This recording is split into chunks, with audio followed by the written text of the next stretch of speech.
secretary, governor, governor, secretary. You end up sounding like a UN official. We can clarify that. Mike is universally good. You like that. That's something we share. But I will tell you that I really appreciate the remembrance of governor because it was just such a wonderful time in my life. And that part doesn't surprise me at all. This man exudes a love for Utah that is palpable, is discernible every single time I talk to him. Another thing that I like about Governor Leavitt, he always has his finger on policy issues that are important to the country. A couple years ago, my wife and I had dinner with Governor and Mrs. Leavitt at the home of Allison Bell in Washington, a member of my staff. And we talked for probably 2 or 3 hours. And he was absolutely on top of every single imaginable policy area. I've always appreciated that about him. Governor, first as governor and then as HHS secretary, you were known for your creative disruption, for using ideas as a means of breaking through things. Tell me why this approach is so critical for business and civic leaders today, and why you think we need to focus on it. Well, thank you for characterizing it that way. I think the world is in a state of constant change, and I think there are a couple of very important trends that all of us could properly take note of. One is that the world is intuitively beginning to organize itself into networks. And when I speak of networks, I'm not just talking about the internet. I'm talking about the way the world organizes itself. And it's using this new method of organizing to be a disruptive force in and of itself. You can start at the country level.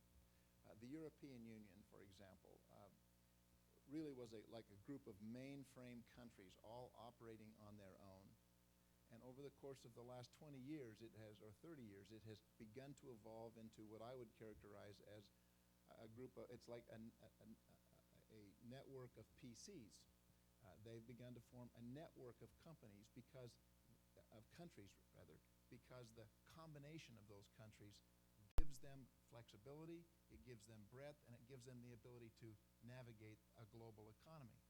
You can look at businesses. I was in New York. I was flying home. I went to Gate 17 at JFK, thinking I would get on a Delta Airlines jet. When I got there, I had a familiar experience to many of you. On the board, it said Air France.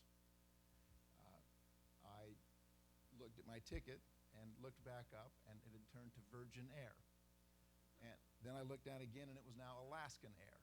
And I realized I'm on one of these code-sharing agreement flights where a lot of airlines have collectively developed a network that allowed them to operate as a global airline while at the same time maintaining their sovereign interests. It was a very good example in my mind. I actually went back and studied this. This is interesting. This actually got started in 1997 when United and a series of other airlines, all of which were on the verge of bankruptcy, concluded that they would organize what they referred to as an airline alliance. And they figured they could have a global airline without having to merge. And they did. And it completely disrupted the economics of the airline industry. Within 3 years, every significant airline had become part of an airline alliance. And now we have, I think, One World, the Sky Team, and the Star Alliance, all competing, and you compete really as part of a network.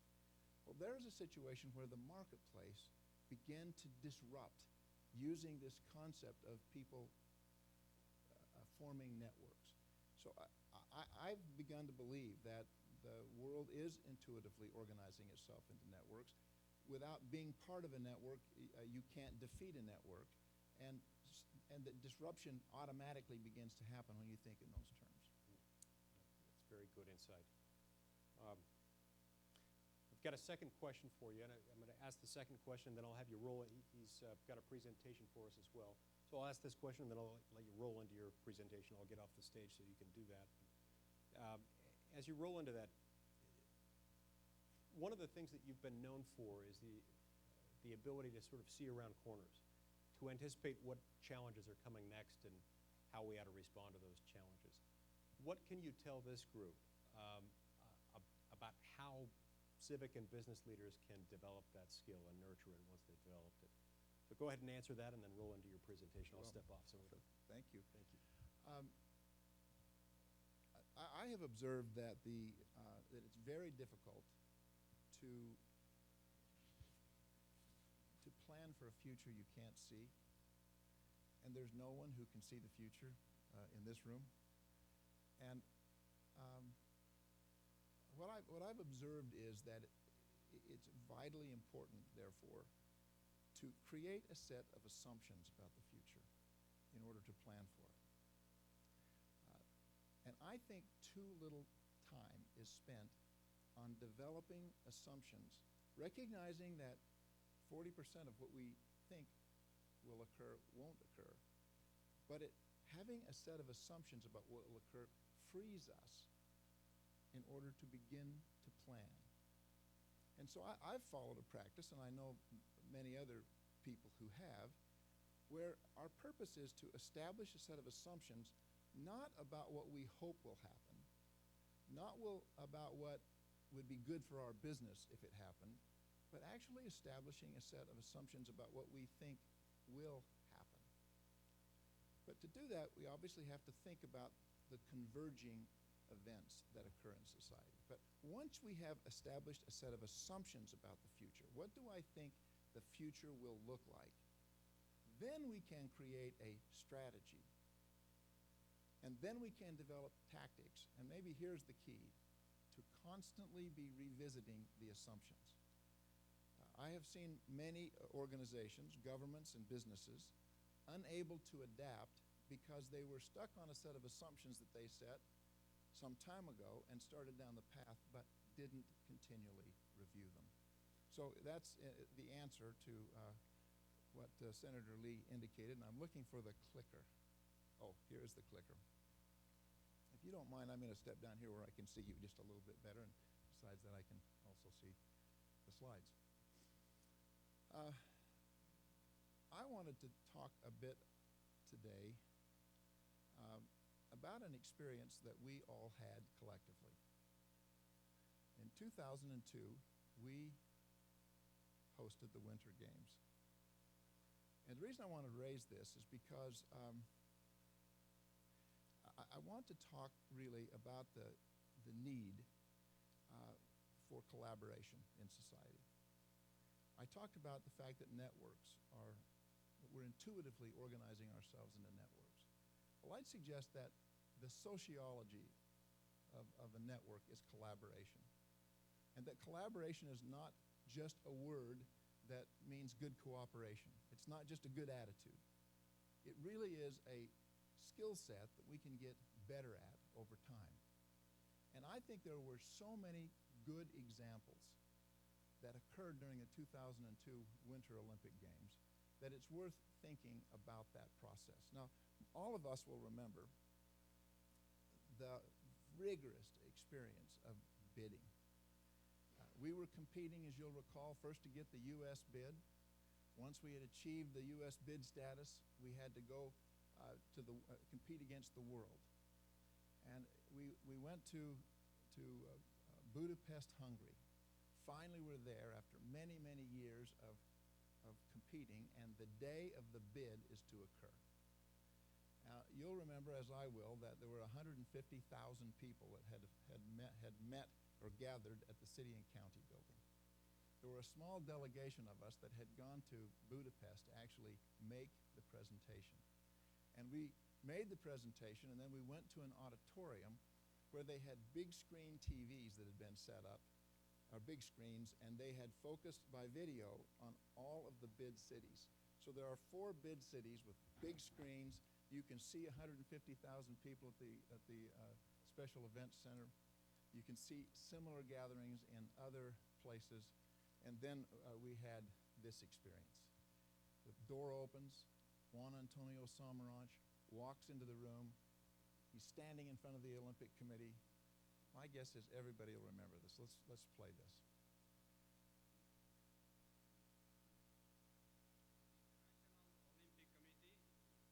Has decided to award the organization of the 19th Olympic Winter Games in 2002 to the city of Salt Lake City.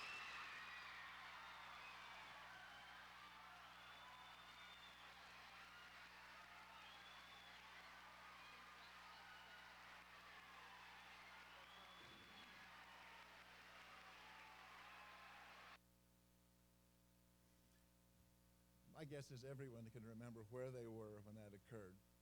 And I've observed at times that there are very few times in the history of a state when an entire population stops and has their heart beating for the same reason at the same time. It was a really profound moment. But of course, very shortly thereafter, we had to start digging in and working. And it was hard work.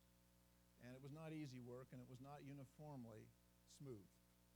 We went through some difficult times. You'll remember then we ended up with a new leader that wasn't very well known at the time, that's better known today. But during that period of time, the Olympics wasn't the only thing that was happening, because we had a very significant amount of growth that was happening in the state. And there were problems that were reflected in that growth that had to be taken care of, coincident to the planning of the games. One of them was traffic, I-15. Now, there's not a person here who won't remember this. This was I-15, and it frankly was, I'm told, as I remember, it was worse at times than the traffic in Southern California. We had narrow, old, unsafe roads, and they simply had to be fixed. So in the context of my responsibilities and others, we concluded we have to move ahead with this. Let's have a plan. And the first plan that came back was a reminder of this. So here's the state of Utah. Here's the Wasatch Front. We're the crossroads of the West. Within that little square of people, 5 million cars passed every month. And this was really the center of commerce, not just for us, but for the West. And therefore, if we were to fix that crossroads, we had a tall order in front of us. We had 130 overpasses. We had 8 urban interchanges. We had 3 interstate junctions, all at the same, that had to be fixed. Now, could I suggest that there's a hero in this story, but I want to introduce him in a moment. I was told initially that if we were to do this, we needed to break down I-15, that 17 miles, into 20 separate construction contracts. And that those 20 contracts would take us at least 10 years to complete, and that the cost would be somewhere in the neighborhood of $2 billion. Now, I suspect that the 20 years and the 20 contracts in 10 years and $2 billion might not have been so startling to me, except I began to do the math, and I said to those who brought the plan, so you're telling me that we need to do this for 10 years. We're going to have I-15 torn up for 10 years. And in the middle of it, we're going to host the Winter Olympic Games and have the world come here. That just isn't going to work. Not just economically, but in any respect. We have to find a different way. Well, this then became the hero of the story. Many of you will recognize Tom Warren, who was the executive director at the Department of Transportation. He said, I understand your point of view. I think I have some ideas. I will come back to you. Give me 2 weeks. So he came back. And as he came into the office, he said, Governor, have you ever heard the phrase design build? I said, I've heard the phrase. I'm not sure what it means. He said, let me explain what it means. But first, I need to remind you how we build highways today. today, if we're to build I-15, we have to organize it into 20 separate contracts because that's about the amount that our department and the contractors locally can handle at any given time. And the process is that the state designs the road in excruciating detail. And then we hire a contractor to complete the project. And we will have specifications that are so specific that it tells how many tons of dirt you need to move from point A to point B. And oh, by the way, if there's more dirt, then we're going to have a change order. We're going to stop and negotiate that, and then we're going to go back to work. It just takes time, and it takes a lot of money. Under design build, we're going to change that process. Under the way we do it today, the state assumes all of the risk. We want to change it to where instead of designing the road and then having a contractor, we want to hire a contractor to build the road, but also to design it. And instead of having 20 separate contracts, we want to have one contract. And I said, well, if they design it and you have a contract, what's to keep them from just building a cheap road? He said, here's the innovation. Instead of having the contract the way we normally have done it, we want to have them design it and build it, and we're going to tell them, you have to give us a 15-year warranty on the project. And if you build it cheap, you pay the price. If there's a lawsuit, you pay it. We're going to create a set of guidelines and standards that puts the balance of that responsibility on the contractor and aligns our incentives. Now, this was different. And then he went on. He said, I want to put a $50 million bonus pool up, and I want to be able to pay the contractor a $50 million bonus if, in fact, they achieve our major objectives, which is to have it done on time, to have it done safely, and to have it done under budget. Initially, I thought, this just sounds outrageous. I'm not sure how we can possibly do that. But we were powered by one fact, and that is we didn't have much of an option. The alternative was tearing the state up for 10 to 12 years and doing it right in the middle of the Olympics. Well, a lot of time was spent discussing it with many people who were in this audience. And ultimately, as a community, we came together and decided we'll do this. And I will tell you that I remember going on television and basically saying, we need to do a hard thing together.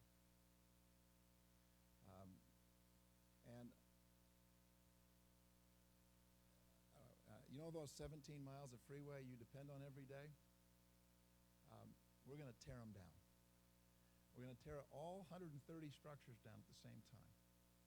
And we're going to take all of the urban interchanges and all of the interstates down at the same time. But I want to promise you this, that we'll do it in not at 10 years, we'll do it in half that time. And we'll do it safely, and it'll be done for the Olympics, and the roads will be great when we're finished. I thought it was a great speech, but no one was paying much attention.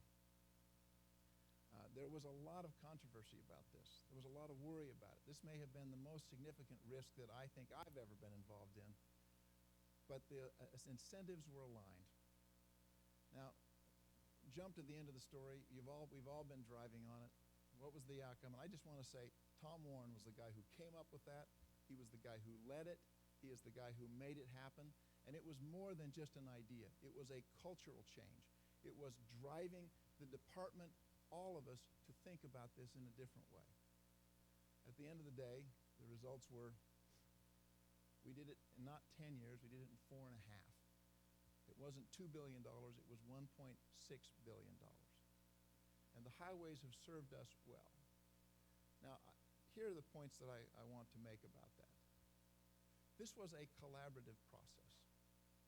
Yes, it required a good idea, but it also required a a series of other things that I think we can learn about collaboration.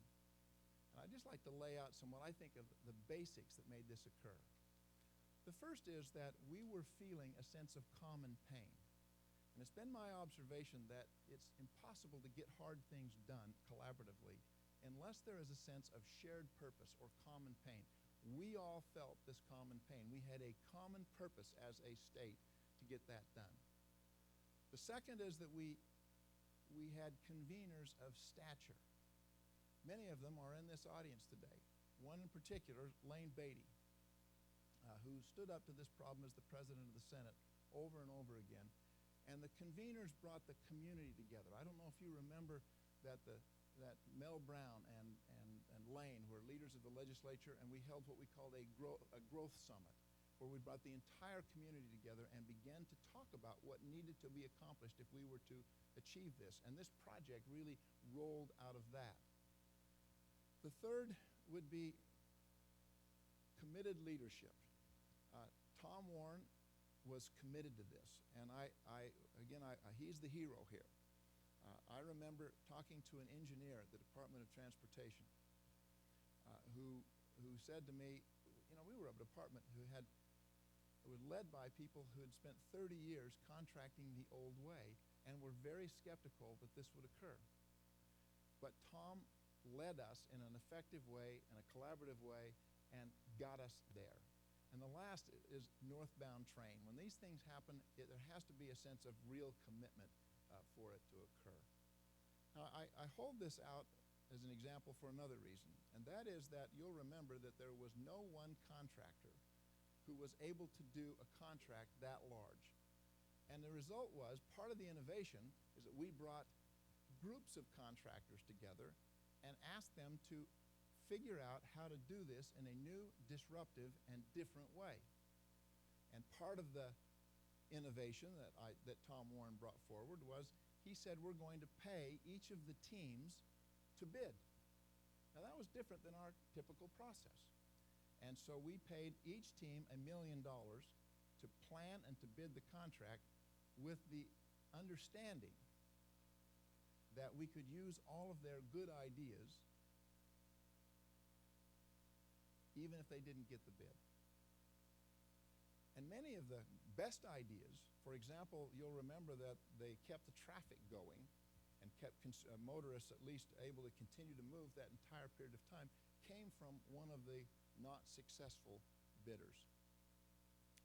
Now, I use this example basically to make this point. That was a product of collaborative decision-making and collaborative action. The contractors acted in a collaborative way, forming joint ventures to get it done. And the result was a very positive outcome that, in my judgment, could never have occurred either in the time frame it was required or for the money that we had. And it was full of disruption. So to build back to my points that Senator Lee and I were talking about earlier. One, the world is intuitively organizing itself into networks, and that what makes a network work effectively is good collaboration. And collaboration is something we can learn to get better at, and we can form as part of our culture. Now, there's one other thing I'd like to leave you with. How much time do we have? Who's keeping track? We have 15 more minutes.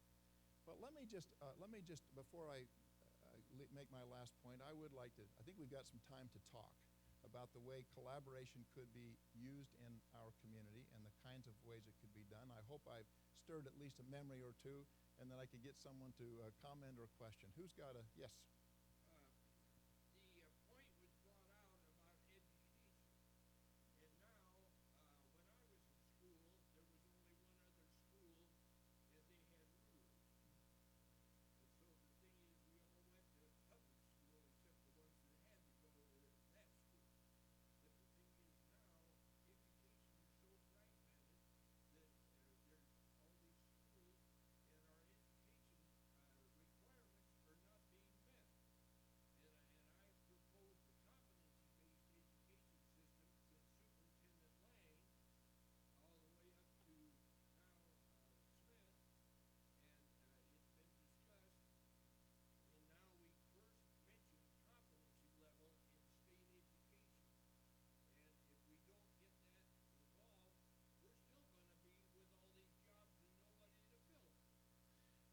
I don't know if you could hear that. I'll repeat it. It was a very, very good question. And is it Jim? Yeah, Jim. Jim makes the point that he said, I want to talk about education for a minute. And that for a long time, he's been an advocate of a system where we were measuring student progress on the basis of competency as opposed to grade level or seat time. Well, yeah. Right now, a high school diploma in Utah will tell you one thing for sure, how long they sat in the seat and nothing else. Well, I happen to be a big believer in what Jim has suggested, and that is that in education, we spend a very high percentage of our budget on education, and that innovation, to get back to the topic of today, requires us not just to make small changes at times, but sometimes to make big changes. And could I suggest the big change that Jim's talking about here is changing what we value and changing what we monitor. And instead of doing it from seat time, or that is to say, enough time in the first grade, second grade, third grade, or in a college or university, how many credit hours we get, could we actually change to advanced students on the basis of how much they learn? Now, many of you will recognize that that's a song I like to sing because I believe it. And many of you will be aware that about 15 years ago, we had 19 states that got together for the purpose of collaboratively developing a new type of university. And the fundamental of that university would be that we would harness technology and that we would measure student progress as opposed to measuring the time they spent in class. And it was the formation of Western Governors University, which now is headquartered here in Utah and has some 60,000 students and has been recognized as a disruptive model. How did that come about? It came about really by being able to look ahead and say, I'm not sure, given the existing model of higher education, that we're going to be able to meet student demand at a price students can afford. Is there a way which we could begin to disrupt in a way that would be productive? And so Western Governors University was created for that purpose. But Jim is right in my judgment, and that is that finding ways to make the primary grades, the secondary grades, and the university competency measured is a substantial innovation and one that would have major impacts. Yes. Governor Leavitt, thank you. Drew Clark. I'm with Kurt McConkie, and I write a column for the Deseret News. You've spoken about collaboration and extolled its virtues, but I'm wondering if you could address the fine line between collaboration and collusion, and in particular with reference to the highway construction examples that you've spoken about. I suspect that the department was attuned to doing things the way they were to avoid collusive behavior. Could you please speak about how you address this problem with that project? Yes, we were very conscious of in fact, one of the things we understood going into it is that we were looking for the highest quality bid as opposed to just the lowest price. Now, I will tell you, I breathed a great sigh of relief when the lowest bid turned out to be the highest quality as well. But there was rigorous guidelines set up in not only how the bid would be structured, but also assuring that the fidelity or what was maintained. And we went through it with in a way that I think was exemplary, and there ultimately produced a positive result. It required structure. I can elaborate more offline if you'd like. Jeff, good to see you. This is my good friend, Jeff Packer. I just wanted to respond quickly to Jim. I'm on the board of Bridgerland Applied Technology College, and that reaches down to the secondary grade level, and that is a competency-based system. So it's a step in the right direction, but it's not the question I wanted to ask you.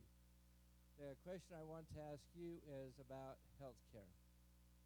We both share a great passion in changing the healthcare system, and I would really like to hear how you would modify the current Obamacare system in a way that we can stomach it, because we cannot stomach this system. Well, Jeff asked me a delicious question that I could spend a long time on and have very little time. So let me just say this.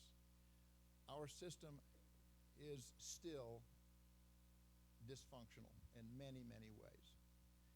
And if I were to break the Affordable Care Act down into, or Obamacare, into 3 buckets, it would be this. Number 1 would be get everybody insured. That was the goal. Number 2 was to begin to pay for everybody getting insured. And then number 3 was to find ways of trying to drive the cost down. Those are the 3 things. In many respects, the good news is we have an alignment in our society about the important things that need to be done. Getting everyone insured, in my mind, is a widely held national aspiration and not something that one party or the other has a corner on. The question is, how do we do it? And just simply stated, in the way we've done it, we've put too much control in the federal government's hands. We've taken the flexibility out of the system, and third, we have basically taken from productivity in one side to pay for it. And Jeff, I wish I had more time to, as you know, I spend a lot of my time thinking about that, but given the fact that we have a limited amount of time, I'm just going to leave it at that. If there's another, I think we're at the point, I'll just quickly answer one more, and I've got one more thing I want to say. Kind of back to education a little bit. I agree with what Utah is doing with a lot of the technology schools, but I see kind of a marketing issue in getting the kids through 12th grade to decide that, you know, other than college, there are other options besides flipping burgers. You have a big push, not only in Utah, but I moved here from Michigan 10 years ago, to go to college, go to college, go to college. We need to be driving more to the technical stuff, because if everybody's an engineer, who's going to build what the engineers design? This is a great point, and back to what the panel said earlier, not in addition to math, science, and teaching the counselors the jobs that are available. Many of you will remember that some years ago, we recognized that every parent wants their child to go to college, and we had a group of applied technology centers, and there was people felt a bit diminished by going to post-secondary education where they could have, they wanted to go to, their children to go to college, and children wanted. So we changed the name of it and the structure to be under higher education, and we call them the Applied Technology Colleges. And it's been a great success from everything I can tell. It has allowed people to bridge that and yet to be trained for those things. So thank you for raising that. I want to just say one other thing. That doesn't look like my slide.